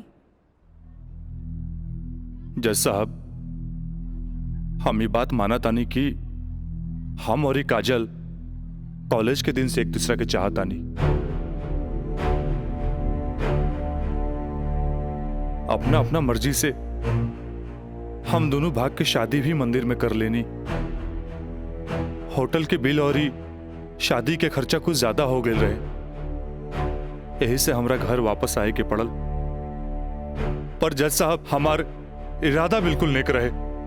हम सोचनी कि हम घर वापस आके अपना पिताजी से कुछ पैसा भी ले लहब और उनका के शादी के बारे में कुछ सच्चाई भी बता दे। जज साहब, हम बिल्कुल निश्चिंत रहे कि काजल के देख रेख ला वहां हमार जिगरी दोस्त मयंक तो बढ़ले बा।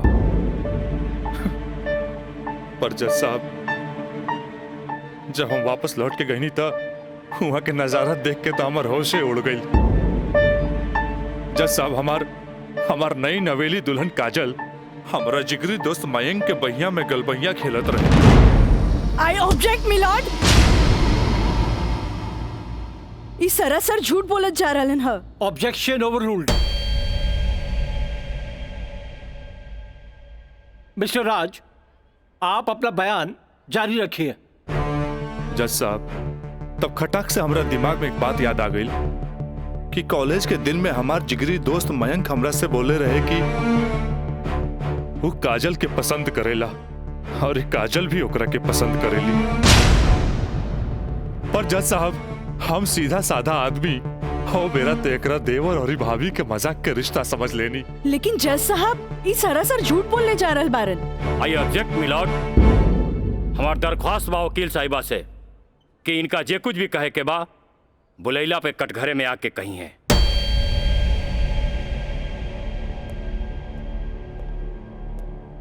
आप कंटिन्यू कर सकते हैं मिस्टर राज। जज साहब, कोई भी आदमी अपना बीवी के केहू दूसरा के भैया में देखी तो ओकरा मन मस्तिष्क पर का गुजरी, ये आप अच्छे से समझ सकीले जज साहब।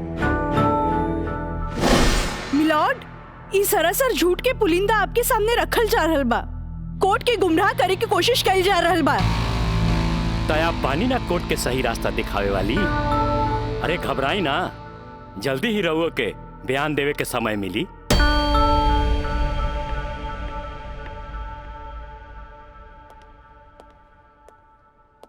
यू कंटिन्यू मिस्टर राज। जज साहब, समय के साथ साथ हम तो अपना आप के समझा लेनी और एक बुरा सपना समझ के हम सब कुछ भूल के काजल के अपनावे खातिर भी तैयार रही। हम आज भी काजल के अपन धर्म पत्नी मानी ले, अपन धर्म पत्नी मानी ले हम काजल के। That's all, my lord. हम चाहब कि वकील साहिबा काजल सिन्हा के कटघरे में बुलावल जाए, वो भी वकील के तौर पर ना, मुद्दई के तौर पर। इजाजत है।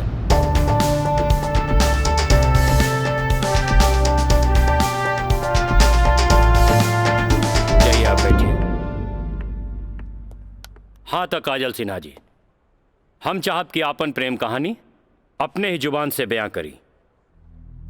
जज साहब, ये बात सच है कि हम राज से प्रेम करे लगनी।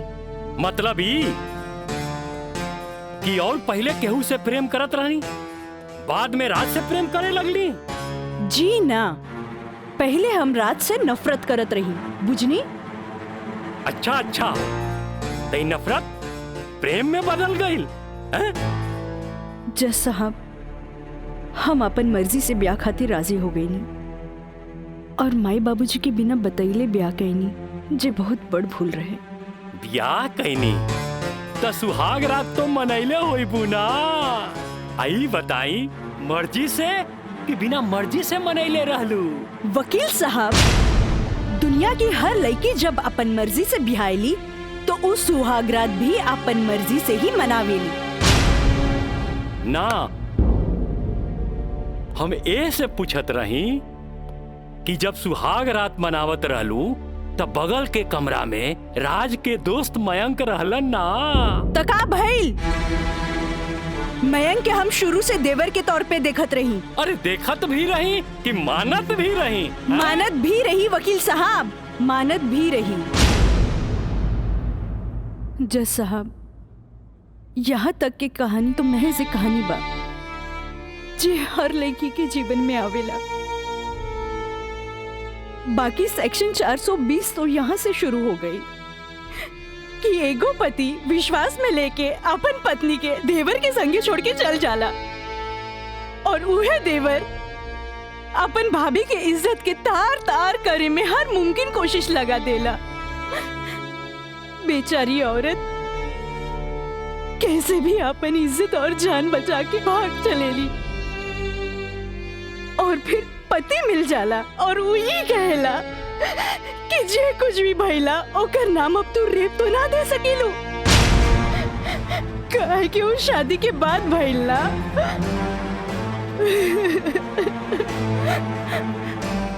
और रहल बात शादी के, तो तू सो कॉल देवर से कर सकेलू,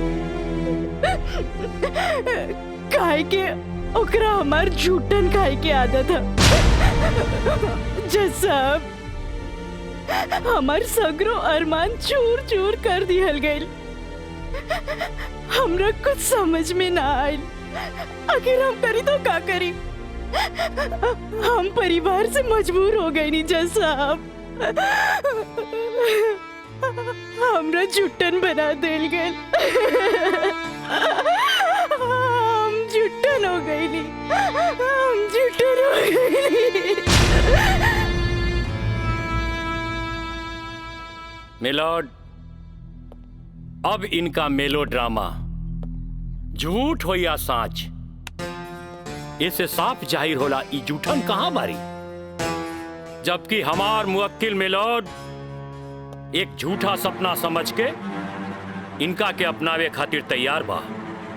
इतना ही ना मिलॉर्ड, हमार मुवक्किल के पिताजी जगदम्बिका पाल जी एक लिखित बयान में मिलॉर्ड इनका के बहू बनावे खातिर तैयार बाड़े।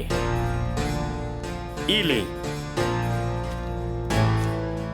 काजल, जबकि राज, उसके परिवार और यहाँ तक कि उसके पिता भी तुम्हें एक्सेप्ट करने के लिए राजी है, फिर तुम्हें क्या प्रॉब्लम है?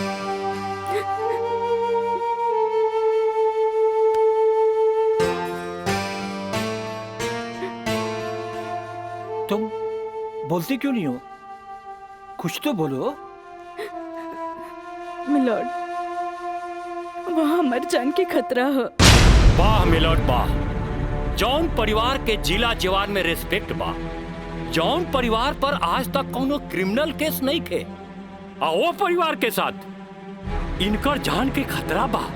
नाउ picture is very clear milord.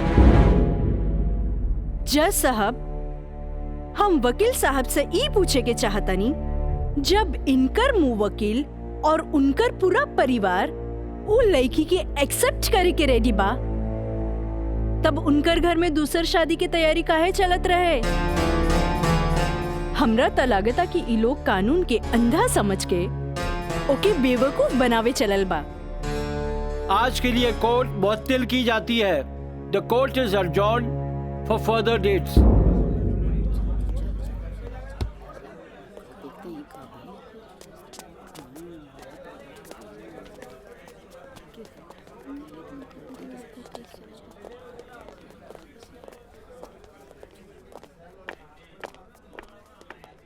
वकील साहिबा, अरे वाह, तू तो बड़ा चालाक बड़ू हो। एफिडेविट करवा के मैं कि तू अच्छा यूज कैलू। आपके के कह दलस कि कोई वकील के सबूत इकट्ठा करे खातिर चालाक ना होके के चाहिए? बाकी चालाकियों में भी हम तोहर बापे निकला। और अगला डेट में दूध में ऐसा पानी मिलाई, देखते रह जाबो।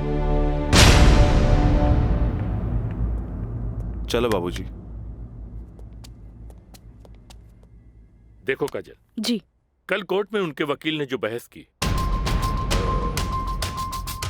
ये एक केस है 99 दिल्ली का। तुम्हारे केस से बहुत कुछ मिलता जुलता है। जी सर। और इसमें उसके पक्ष में फैसला हुआ था। मैं इसको अंडरलाइन कर दे रहा हूँ। ओके। हाँ। तो ये पॉइंट जो है,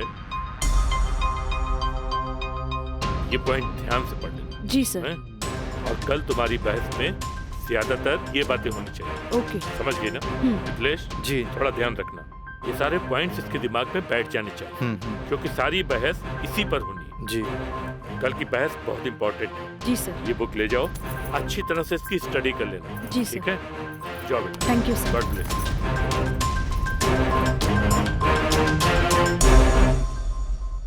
आँख कहेली कि एक नया इंसान देख ले, लेकिन दिल कहेला कि ना।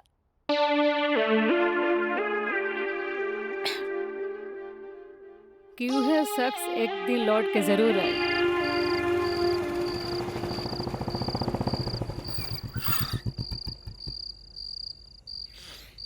जफाव ने मारा, वफाव ने मारा। निराली, अरे ओ निराली, मुझे तेरी अदाओं ने मारा।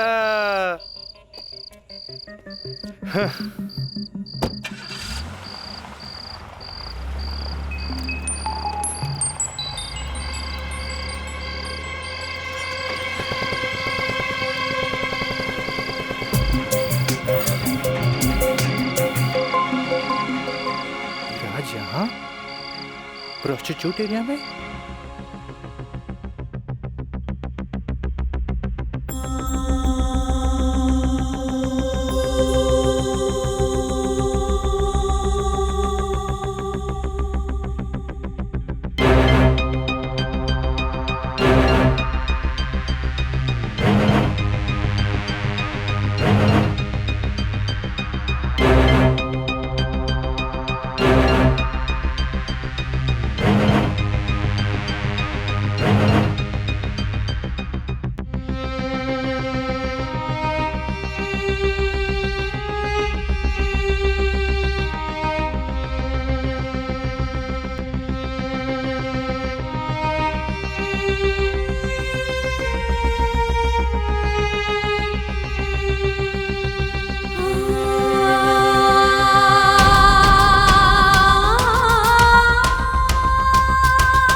जाई भी और जल्दी आई। ठीक बा।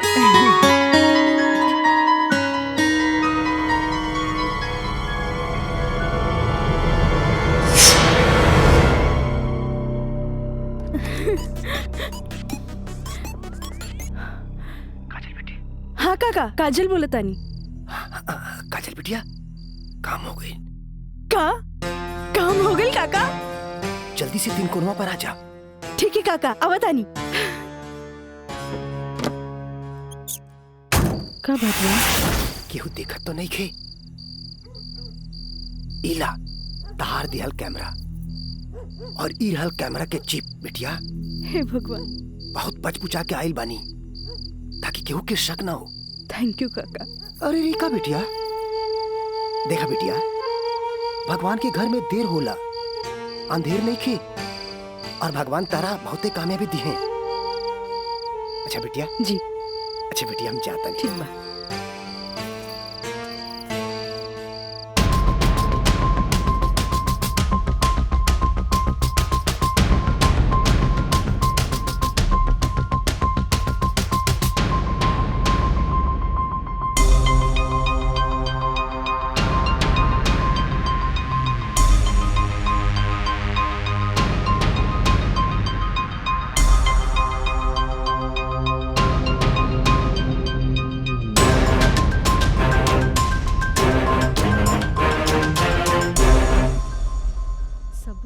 दे देनी। हाँ बाकी सर आ गए ले।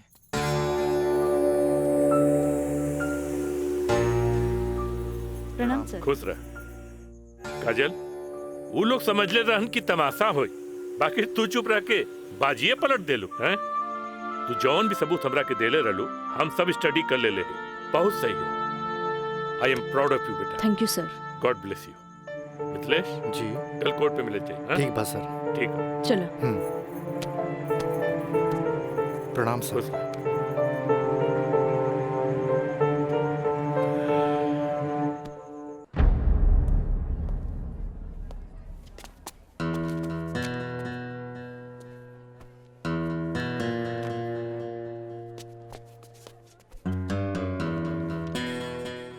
अदालत की कार्रवाई शुरू की जाए। जा बेटा।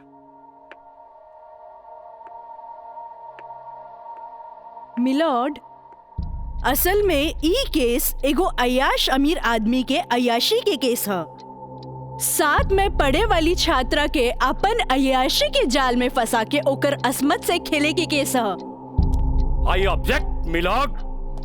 हमार वकील साहिबा के शायद दिमाग खराब हो गई बा जी। हमार मुवक्किल पर बेबुनियाद घटिया इल्जाम लगा रहल बाड़ी। मिलॉर्ड, जेकरा ई घटिया और बेबुनियाद इल्जाम कहतारे ओकर बुनियाद हा। हम चाहे कि इनकर मुवक्किल राजा के कटघरे में बुलावल जाए। इजाजत है।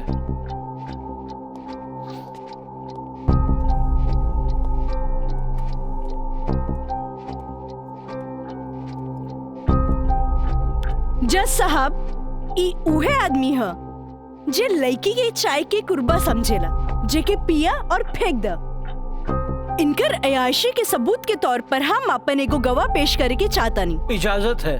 Thank you.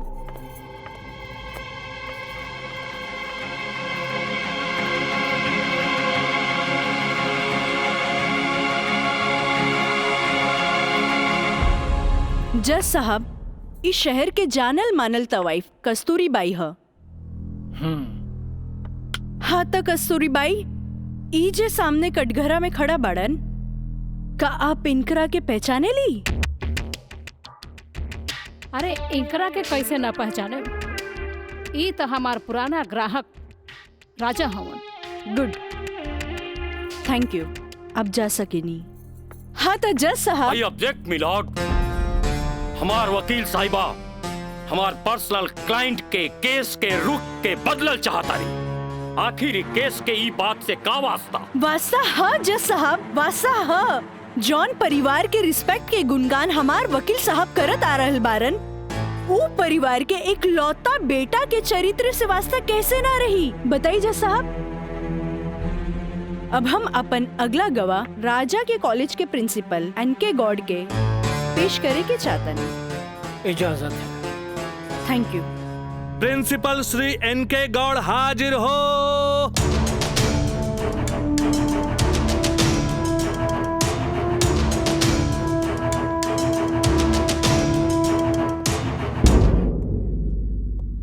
हाँ तो प्रिंसिपल साहब, आपकी कॉलेज की एक छात्रा काजल सिन्हा के साथ जब ई शख्स सरेआम छेड़खानी कैलस और जब वो आपसे रिपोर्ट करे के बाद पुलिस में जात रही तब आप का कहनी?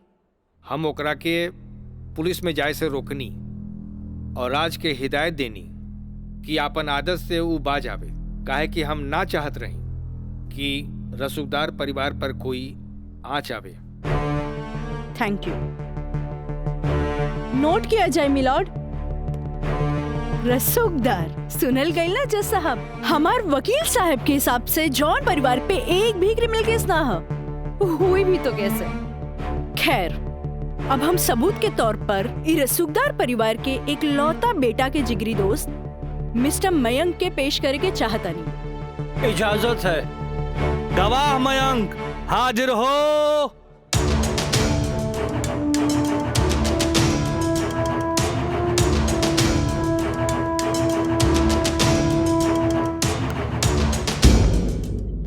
हाँ तो जज साहब। जज साहब, हमार वकील साहिबा खामोखा अदालत के वक्त के बर्बाद कर रहल बाड़ी और उस सवाल के जवाब देवल नहीं की चाहत जेमे बियाहता के पति और पति के पूरा परिवार बियाहता के रखे खातिर तैयार बा। तही बात में कौन जान के खतरा बा? बियाहता ई शख्स उहे आदमी बाड़न जेकर मदद से शादी जैसन पवित्र बंधन के आड़ में कानून के धोखा देवे के साजिश रचल गई, जेकर रचयिता बाड़े मिस्टर राजा और साथ देवे वाला बाड़े मिस्टर मयंक। हाँ तो मिस्टर मयंक, तू अपन जुबान से ही उस सो कॉल्ड शादी के आंखों देखा हाल बतावा। वैसे मिलॉर्ड, सबूत के तौर पर हम अदालत में एगो वीडियो क्लिप पेश करके चाहतन। Thank you sir. Objection milord, यहाँ कोनो टीवी शो नहीं खे। अखामोखा वकील साहिबा हमनी के और अदालत के वक्त के बर्बाद कर रहल बाड़ी।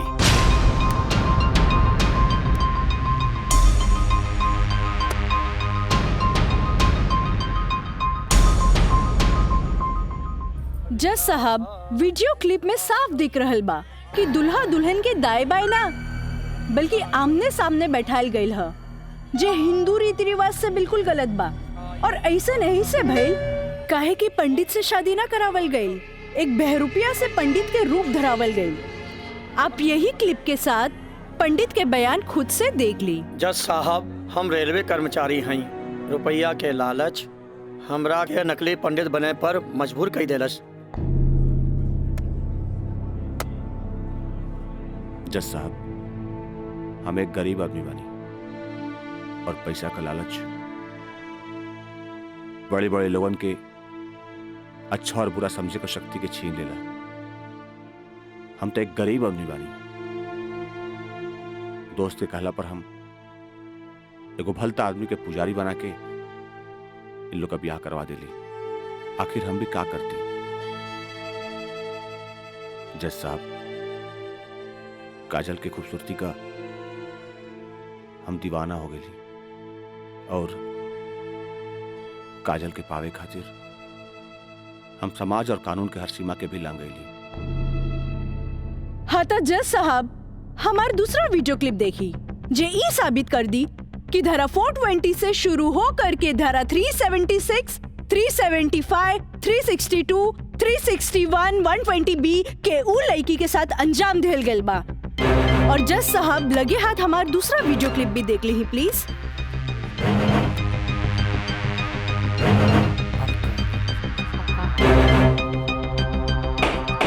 Order order.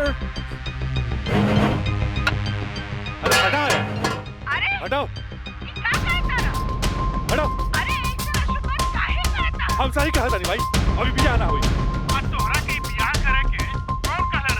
तो का करती? वैसे ना मानत रहे तो हम कानून से बचे के खातिर बियाह के नौटंकी कर देनी। अरे बाबूजी, अगर ऐसे ला के खड़ा गई नू तो ऐसा कितना पतों से तारी घर बढ़ जाई बुझाई।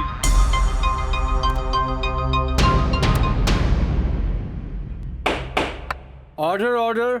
सारे गवाह और बयानात को मद्देनजर रखते हुए अदालत इस नतीजे पे पहुंची है कि मुजरिम का मकसद पहले से ही धोखाधड़ी से कहीं आगे था, क्योंकि उसका मकसद उस लड़की को धोखा ही नहीं देना था बल्कि उसके साथ शारीरिक संबंध स्थापित करना था। और यह भी साबित होता है कि मुलजिम ने बलात्कार को शादीशुदा जिंदगी को एक व्यवहारिक रूप देकर कानून को धोखा देने की कोशिश की है। इसलिए अदालत धारा 420 से बढ़कर इसे 376 एक रेप केस करार करती है और साथ ही महंग को इस अवैध कार्य में साथ देने के लिए धारा 120B को अदालत मुकर्रर करती है। धारा 376 के तहत मुलजिम राजा सिंह को 9 साल एवं उसके साथी महंग को धारा 120B के तहत 4 साल बामुशक्कत कारावास की सजा देती है और पंडित देवी दत्त को नौकरी से बर्खास्तगी के साथ IPC 34 एवं 120B के तहत 2 साल की सश्रम कारावास देती है और अदालत जगदम्बिका पाल सिंह जैसे हर अमीर बाप को यह हिदायत देती है कि पुत्र के मुंह से उनके उल्टे सीधे कारनामों में बेटों का साथ न दें। और इन्हीं फैसलों के साथ अदालत आज बर्खास्त की जाती है। Thank you.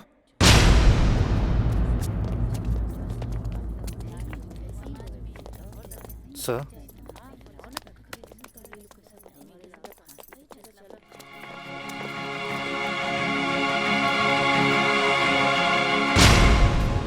ए बेटा, हम तोरा बिना हम कैसे जियब रे? ए बाबूजी हम आज बात जान गए नहीं कि झूठ कितना भी ताकतवर क्यों ना होके सच के आगे हमेशा छोट पड़ जाला। एक औरत अगर अपना आदमी के बना सकेली तो वह औरत अपना आदमी के बर्बाद भी कर सकेली। बाबूजी हम कबो औरत जात की इज्जत ना कईनी, उनका के अपना पाव के जूती समझनी, पर हम भूल गए रहनी की जन धन दौलत पे हम इतना घमंड करे ले। बाबूजी वो तो एगो लक्ष्मी के रूप है। बाबूजी हमारी गलती माफी के लायक तो नहीं खे, पर हो सके तो हमरा के माफ कर दे। ए बेटा, तुहारी पश्चाताप के आंसू में तुहार पाप सब धुल जाई रे। चलिए इंस्पेक्टर साहब। Kajal, congratulation, I am really proud of you. Congratulation तो हमरा के बोले के चाहिए, काहे कि जीत हमरा लिए अकेले पॉसिबल ना रहे जी आप हमार साथ ना देती। Good, I am really proud of you Kajal. Thank you sir. अब बिटिया बसबुला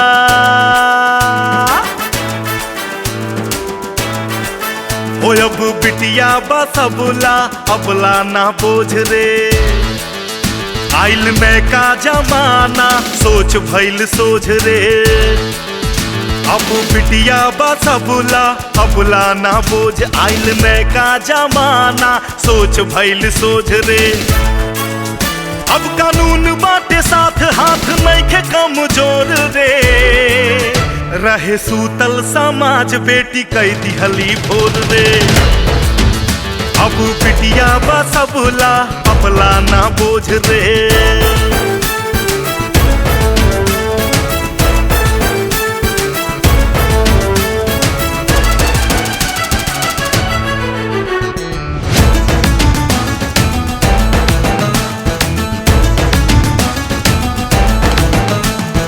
मान अभिमान बा बेटी गुमान बा, जिंदगी के जंग में ही बेटवा समान बा।